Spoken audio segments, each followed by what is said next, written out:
Okay, good afternoon ho ulit sa mga kababayan natin. And again, Monday po ulit. At of course, meron tayong FB Live updates ngayon dito sa Bureau of Customs.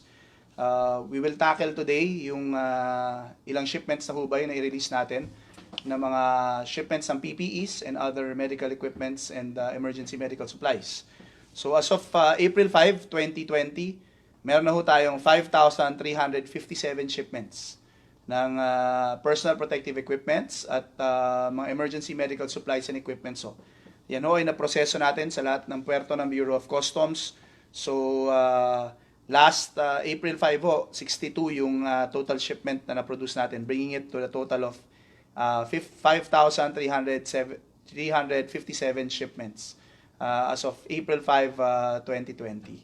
So, ito po yung total na ating na-release dito sa crisis na to. And hopefully, itong mga shipments na to na binibilisan ng inyong Bureau of Customs na i-process ay makakarating at nagagamit na ng ating mga frontliners at ng iba pa nating ahensya ng gobyerno na kailangan nitong mga emergency medical equipments na to para labanan po itong pandemic na to.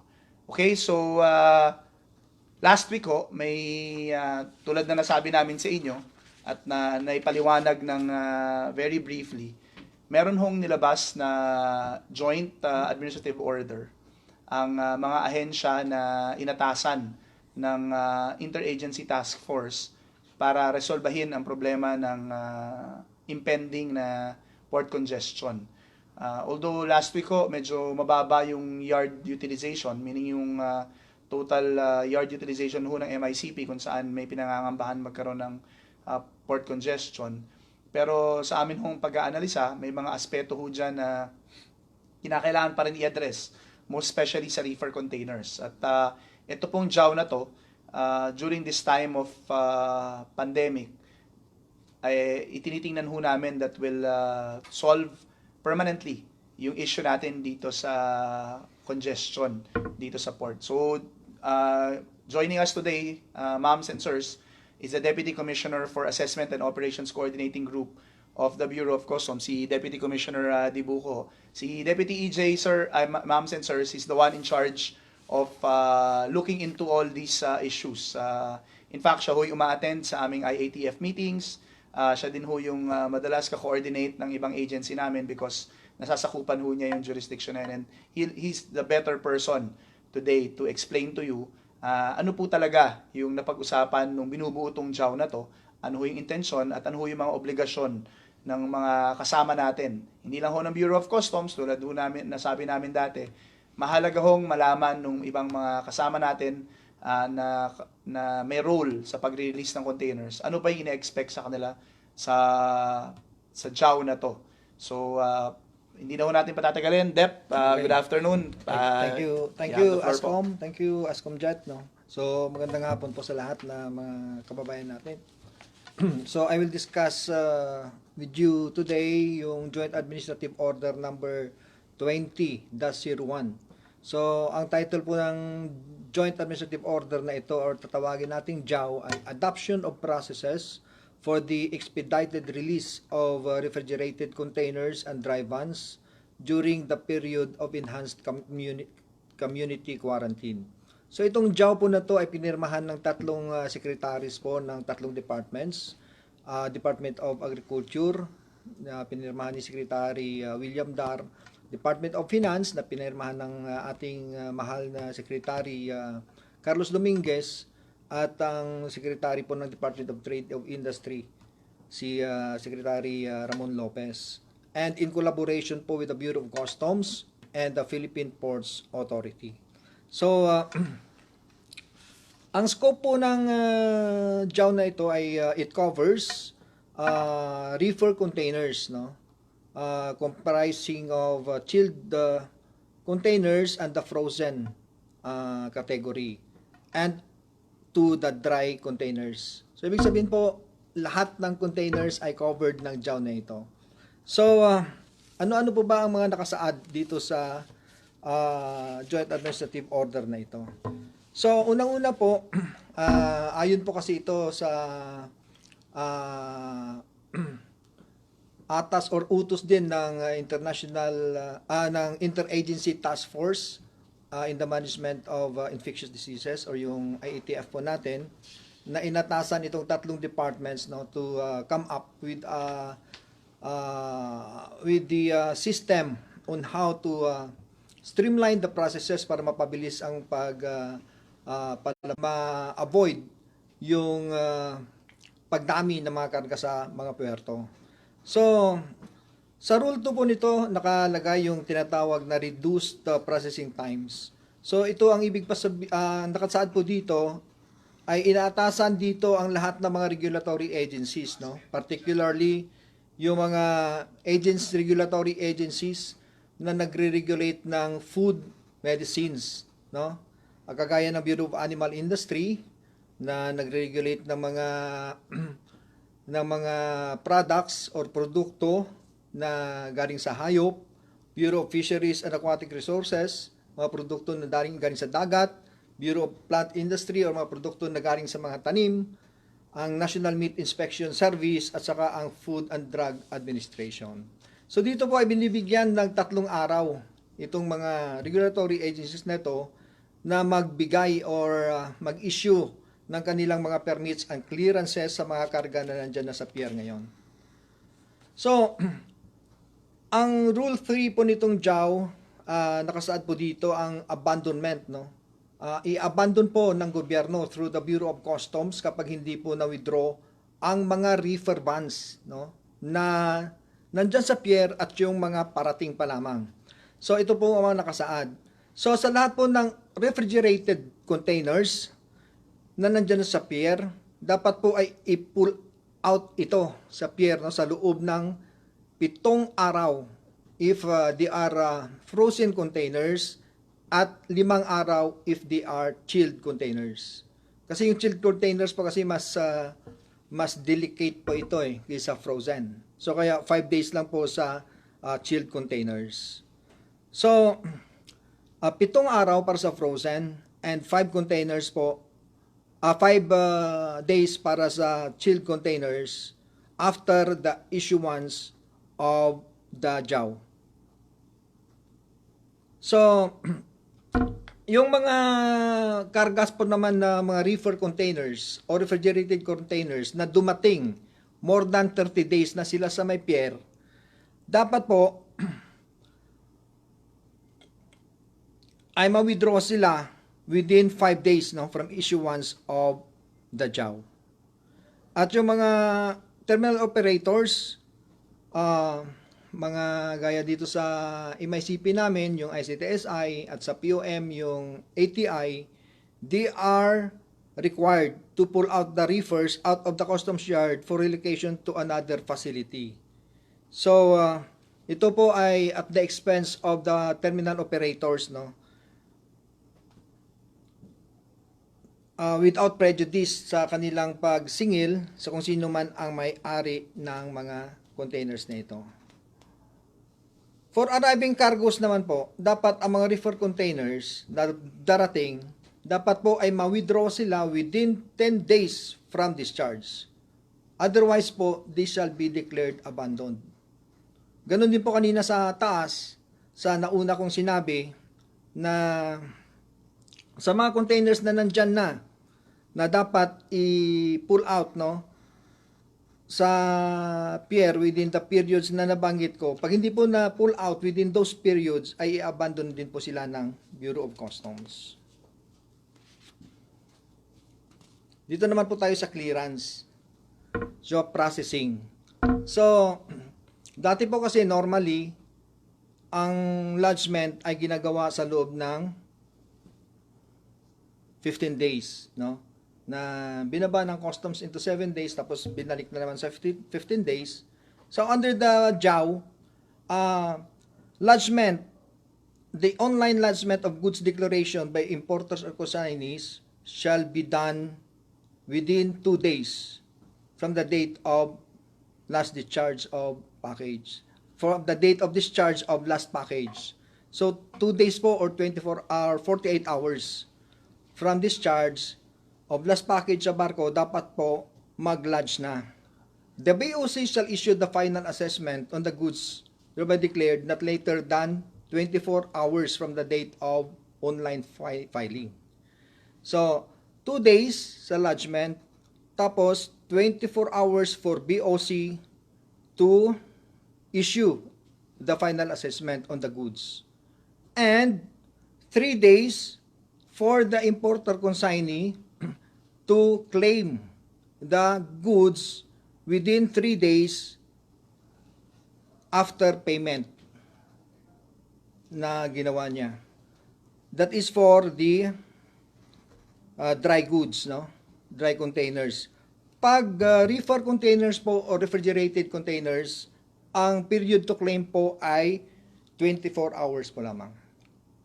So ulitin ko po, sa lodgement po, the lodgement must be done within 2 days from the date of discharge of last package.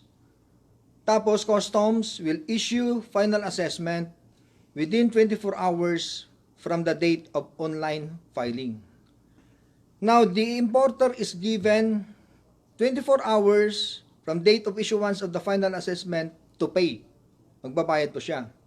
Tapos, in case of dry goods or dry containers, the importer is given 3 days within which to claim the goods. And in case of refrigerated containers, 24 hours to claim the goods. 24 hours from date of payment.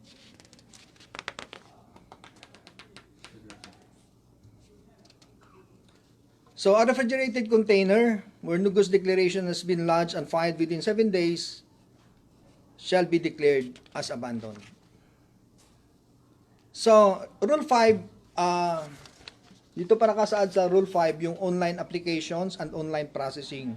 So, the Bureau of Customs as of now is already doing this, no? Yung online. So,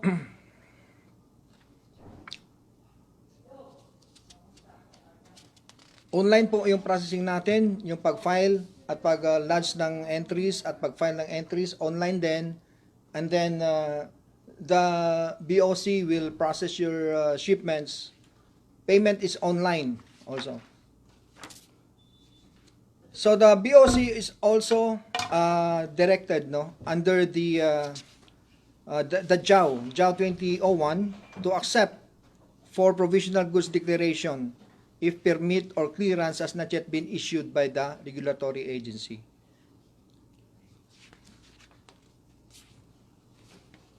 So dito naman po sa pull out or transfer of refrigerated containers, ang gist po dito sa JAW is that the terminal operators, no, they will have the responsibility to transfer yung mga refrigerated containers to a facility or facilities to be designated jointly by the Philippine Ports Authority and the Bureau of Customs.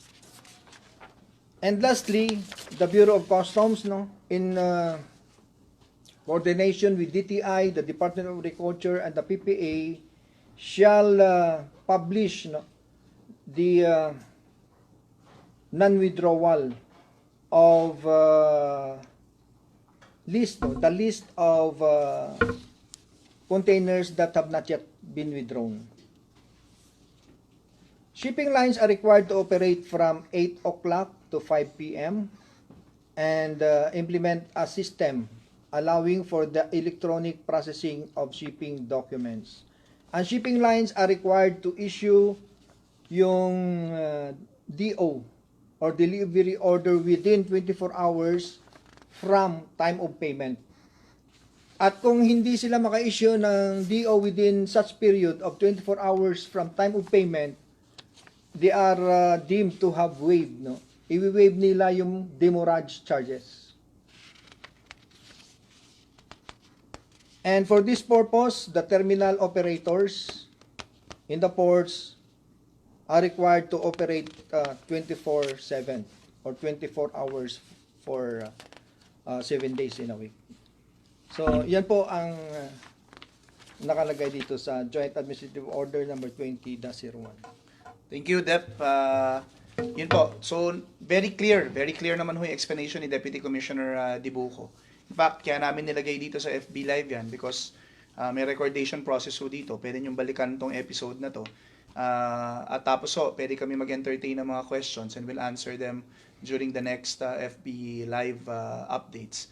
Kung ano pa yung hindi malinaw. But since bago po tong JAW na to, of course, we'll all have some implementation issues. But more or less, ang mangyayari ho dito, susundin namin at ng ibang ahensya ng gobyerno, yung mga timelines na nakalagay dito. I'm looking at a lot of the comments dito sa FB Live natin. At yung ilan ho doon sinasabi, kailangan bilisan yung online process, medyo mabagal yung processing. Well, ito ho yung isa ho sa mga sagot doon.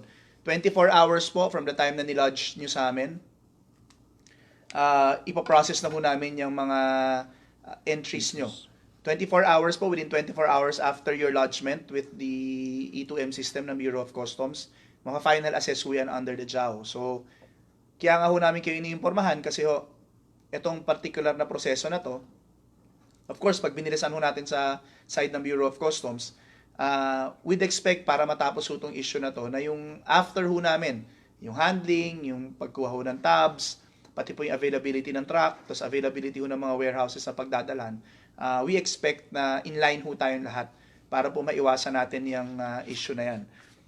Bago ko sagutin yung ibang tanong na naipon namin, may mga importanteng katanungan ho dito sa FB Live na gusto lang sana naming pagtuunan. Number one, may issue ho dun sa E2M na nagtatanong dito.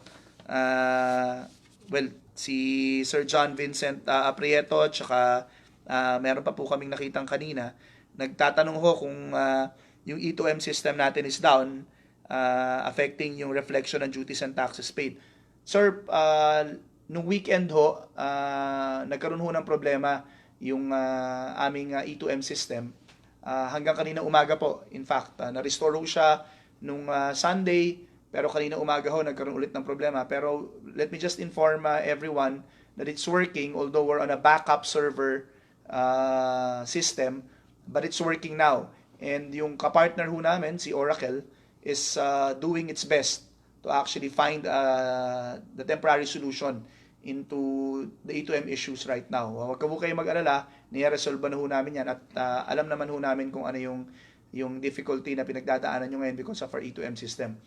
Wala lang, siguro ho, nagkataon lang talaga na nagkaroon kami ng problema ngayon, pero hindi naman ho namin pinababayaan at tinututukan ho ng Deputy Commissioner namin for MISTG. In fact, he's been giving regular updates, not just to the Commissioner, but to the rest of the management of the Bureau of Customs regarding dito sa E2M system. And hopefully ho, within the day, nabalita na rin ho yata niya na niya-resolve to at mukha ho namang gumagana na siya ngayon, although it's on a backup server.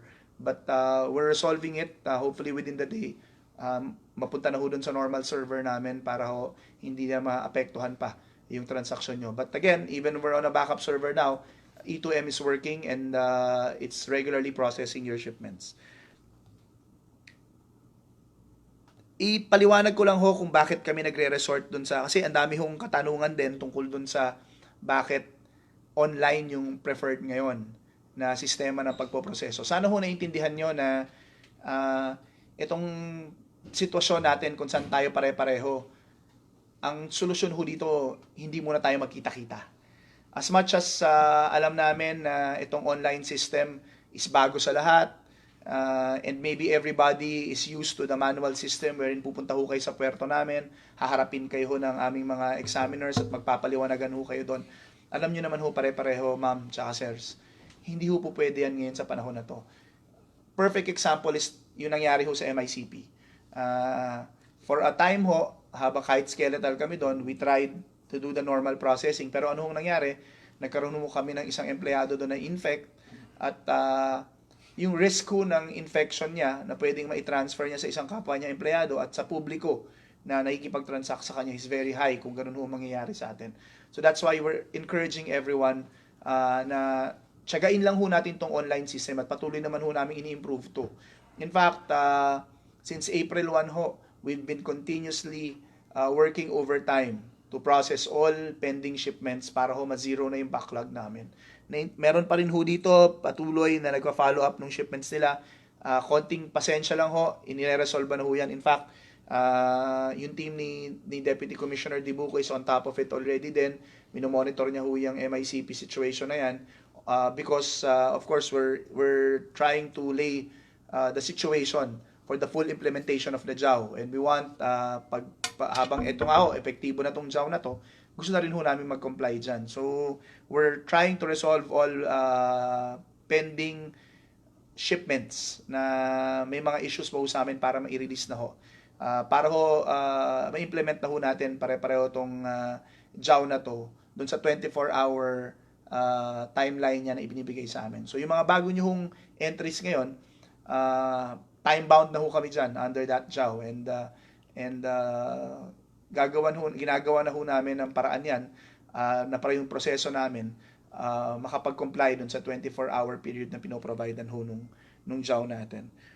Tungkol naman ho dun sa mga kaibigan natin na nagpo-proseso ng PEZA shipments, may mga ilang comments din ho dito about yun nga ho, mukhang hindi ho na po proseso yung mga PEZA shipments. I think the issue is your lack of IP from these economic zones kasi sarado ho sila. We've already provided this feedback to the operations people of MICP and POM and told them that even PEZA shipments right now can avail of the provisional goods declaration. So kung wala po kayong IP, sabihin nyo lang ho sa operations na ang alam nyo ho at ang procedure ho dyan, supposedly dapat ho pwede nyong isubmit na lang at a later date yung IP nyo kung kailan ho tapos na yung quarantine natin at nakapagbukas na ho yung kanya-kanyang mga PEZA offices. So right now, PEZA shipments can be processed provisionally even without the IP because of the closure of the offices of PEZA. So yun ho yung guidance namin sa aming operations personnel, and we've already cascaded it, and I will remind again yung mga deputy collectors for assessments ng POM and MICP dito sa sitwasyon na to. And so expect ho nagagalaw na yung mga PEZA entries nyo kasi naiintindihan ko po marami-rami dito ang nagsasabi na may problema yung PEZA nila. Kay Ma'am Perlita Mantaring, tinatanong din niya yung entry daw ng customs bonded warehouse niya since March 31, panapile through online. Hanggang ngayon, wala pa pong response, wala pa ring galaw. So, Ma'am will take note of the ticket and will forward this to the BOC office concerned, and para mo ma-action na to.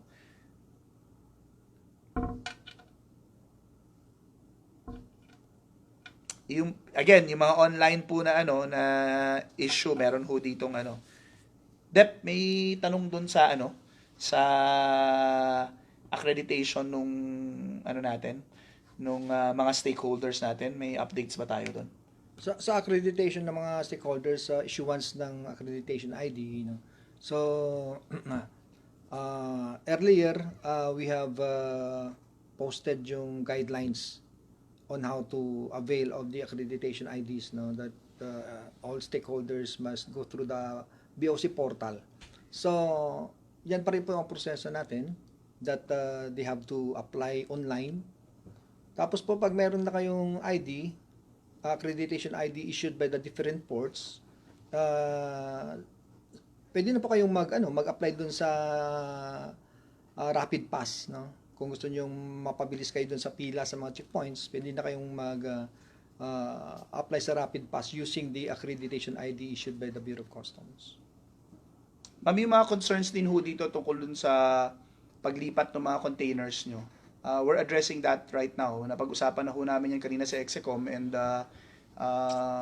we're trying to call our partners also na mga terminal operators. Alam niyo naman ho na paglabas ho ng Bureau of Customs yan, hindi na ho kami may jurisdiction dun sa pag-handle ng mga containers. So pagtapos na yung proseso namin, nasa mga terminal operators na ho yan, at yung mga charges ho nila, hindi naman ho Bureau of Customs ang nag-regulate. Nevertheless, we're trying to get in touch with them to get an explanation bakit ho may mga charges na ganyan, at ano ho ba yung may specific criteria ho kasi kami binigay sa kanila para i-move yung mga containers na yan. Ni-review namin ngayon kung talagang nag-comply sila sa mga criteria na yan na aming hong binigay. Supposedly ho, dapat ho, priority muna natin ngayon yung reefer containers, no overstaying dyan. So yung mga dry goods ho, titingnan ho namin bakit ho nagagalaw. So rest assured that we're taking action towards that. So, Also ASCOM, no? Sige, to, sir. to expedite the process. Halimbawa, merong examination required, no? And the importer or his representative cannot physically come dito sa port to witness the inspection. So the CCBI, because we also have an agreement or MOA with the Customs Chamber through their president Adonis Carmona, no? At salamat po sa inyo, sir, sa inyong tulong dito, and to Mr. Jerry Reyes, na sila na po ang magre-represent sa mga brokers, no, in sa mga inspections. So the CCBI has volunteered to represent the brokers in the inspection. And also, lastly, ASCOM, yung JAW na ito is effective, no, until such time that the health emergency is existing. effective na siya ngayon. Effective na. Effective na. Effective na siya. Thank you. Na-publish na siya. Thank you, Dep. Okay. Yung kay Ma'am Jacqueline Dasigan, Ma'am, hindi po totoong hindi tumatanggap ng reefer containers ang MICP tsaka South. Tatanggap po sila. Kaya nga po ginawa namin tong JAW na to para maiwasan po yung sitwasyon na magla-lockdown yung ating mga ports at hindi na makakatanggap ng mga containers because of congestion. So, ma'am, wala pong ganung advisory sa amin at ang alam ho namin tumatanggap pa rin ng reefer containers hanggang ngayon ang South at MICP. Kaya nga ho, pinayagan namin sila mag-move ng mga containers nila para hindi tuloy-tuloy pa rin yung pagpoproseso natin. Sir Jovit Boholano, sir, I note of your e-ticket and will forward this to the MICP team who's taking care of this one para maproseso natin. Ma'am sir, marami na ho kami na proseso over the weekend at nung last 2 days last week. We're continuously doing it. So, dun ho sa may mga backlog pang na apektuhan ho nung pagsasara temporary na ng MICP. Rest assured that we're finishing it up. Ang order ho ni Commissioner matapos to agad-agad within the day. So, sana ho, within the day, makita nyo yung improvement at mawala na ho. Now, MICP, may question, kailan babalik? Hopefully, after Holy Week ho, tapos na yung quarantine ng mga tao namin doon at wala naman hong yatang nag-show ng simptomas at sa mga testing ho nung ibang empleyado namin na naging person under investigation, mukhang wala pa naman pong sumusunod doon sa mga nag-positive sa COVID-19. So, hopefully by after Holy Week, mag-resume na ho yung normal operations ng MICP. But again, just to give a heads up to our stakeholders, pag-resume ho ng operations ng MICP for the safety of everyone, pati ho ng mga stakeholders namin, purely online transactions ho ang gagawin doon. Hindi ho ulit papayagan yung manual na tulad nung dati. Online pa rin ho ang transactions doon, although mas nadami ho yung manpower natin kasi ho, yung ibang naka-work from home at yung ibang mga hindi nakakapagtrabaho ngayon na empleyado ng MICP ay magtatrabaho na ho after Holy Week. And if need be, pinag-aaralan ho din namin ngayon at ng District Collector ng MICP na si Collector J. Francia, kung kinakailangan ng by Wednesday siguro, magkaroon ng konting skeletal force ng MICP para tulungan ng POM sa pagtitrigger. At alam niyo naman ho, may trigger team ang POM para sa mga shipments ng MICP. May trigger team din po, special assessment team, ang main office namin, ang central office. Tapos madadagdagan ulit ng MICP skeletal forces. So yung skeleton forces po ng MICP, magkakaroon ho yan para mas mapabilis yung proseso. Alam ho namin, marami naghahabol ng mga kaibigan natin na mailabas itong mga shipment na to before Holy Week at pinapangako ho namin. We're doing our very best na ma-accommodate yung paglabas nyo. Just a few questions, so mga sa previous ho, para hindi lang tayo masagot din natin. Galing kay Ma'am Annabella Maniego. Sir, yung letter for tentative assessment format po is until April 13. To submit complete docs, otherwise brokers and importers for possible suspension. Sana hindi naman until April 13. This would be very difficult. Ma'am, we'll look into this deadline kasi syempre ho, ang ano namin, ang reckoning point namin is supposedly yung pagtatapos ho ng ECQ natin. But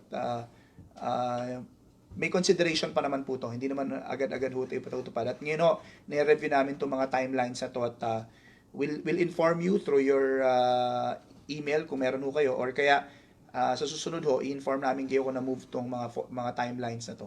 But we're really studying to move these timelines to provide you more time to produce these documents. On your own, ma'am, pwede ho ngayon pa lang, manghingi na ho kayo ng extension through our online portal para kung ilan yung kailangan nyo na days, ma-grant namin sa inyo through your request for extension. Ma'am Margie Santiago, thank you for helping us answer some of the questions dito. Nagko-comment sa sumasagot si Ma'am Marge, former employee of the Port of Manila. Hindi ko alam kung nag-MICP ba si Ma'am Marge, pero sa Port of Manila, tinatanungan ko lagi yan ang mga tanong ko dati. So, Ma'am Margie, thank you for helping, again, the Bureau of Customs. Same treatment with formal entries po ba yung processing nyo ng PEZA transshipment? Galing kay Eden Cruz Ibanez. Ma'am Eden, if you're talking about pwede ba kayong mag-submit belatedly nung ibang paperworks and permits dahil sarado yung mga opisina ngayon? Yes, in so far as that is concerned. Syempre, iba yung code nyo, may iba ng pagkukonti sa proseso, pero yung mga usual hong nakaka-delay na mga proseso tulad ng pagsasubmit ng permits dahil wala sila ngayon, pareho lang ho yung proseso namin dyan. You can submit them belatedly and have these transferred to PEZA zones provisionally. Can we still process certificate of origin for Japan shipment? We have shipment scheduled on April 6. Yes po, we still accept CO forms. In fact, you can claim for preference and submit your CO forms belatedly if let's say for example yung mga countries na kung saan ho nagpo-proseso ng CO forms sarado din ngayon at di kayo makapagproseso. You will just have to have an undertaking with us na magsasubmit yan.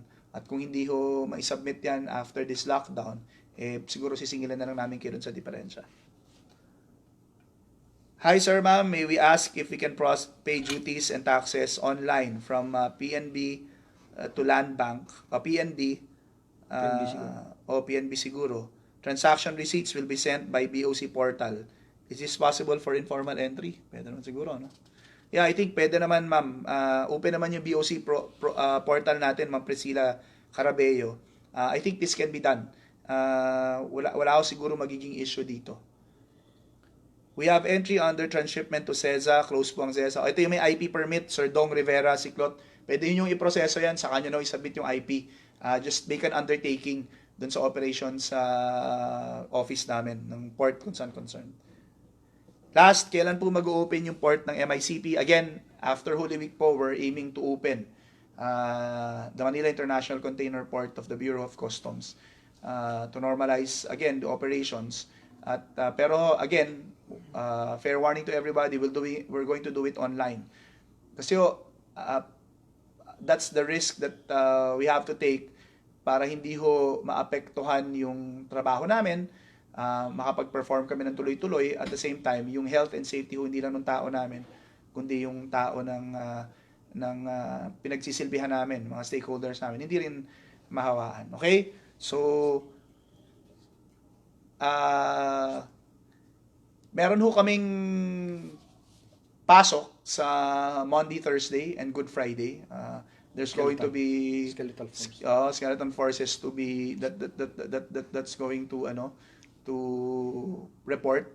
Kasi although alam natin Holy Week wala naman masyado nagpo-proseso, but hindi natin alam kung may mga darating na emergency medical equipment. Especially sa airport. Especially sa airport. Tama si Dep. Especially sa airports, tuloy-tuloy ho dating yan. Baka may mga nangangailangan. We're in a medical emergency na knows no time and knows no holiday. So, to respond to that, kami ho sa Bureau of Customs would also exempt ourselves from having a holiday. At may kinasal pa rin kami ngayong Semana Santa, pero magre-report po kami sa trabaho na para ho ma-address agad-agad ang mga pangangailangan para malabanan natin tong epidemya na to. So, thank you very much. Meron ho kaming mga bagong hotlines na inirelease kanina. Ito pa rin ho yung mga social media accounts namin. You can reach us through our social media accounts. You can reach us through our hotlines. Same hotlines that we always post. Meron ho kaming bagong post, paki-check lang ho. These are specifics to exporters. There's also specific hotlines now to the 3 major ports here in Metro Manila. NAIA, there's a help desk already posted in our website. There's a help desk already posted in our website for the Port of Manila and also for MICP, specific ko dun sa mga ports na yan. So again, thank you, Dep. Okay, thank you. Good explanation. Salamat dun sa pagpapaliwanag nyo. At salamat to sa mga nag-join in sa atin ngayon. Again, stay home, stay safe. Magtiwala ho tayo sa ating pamahalaan at sama-sama ho nating labanan tong COVID-19. Lagi po sana tayong handa. And remember, we can beat COVID-19 and we will heal as one. Thank you and good afternoon. Thank you.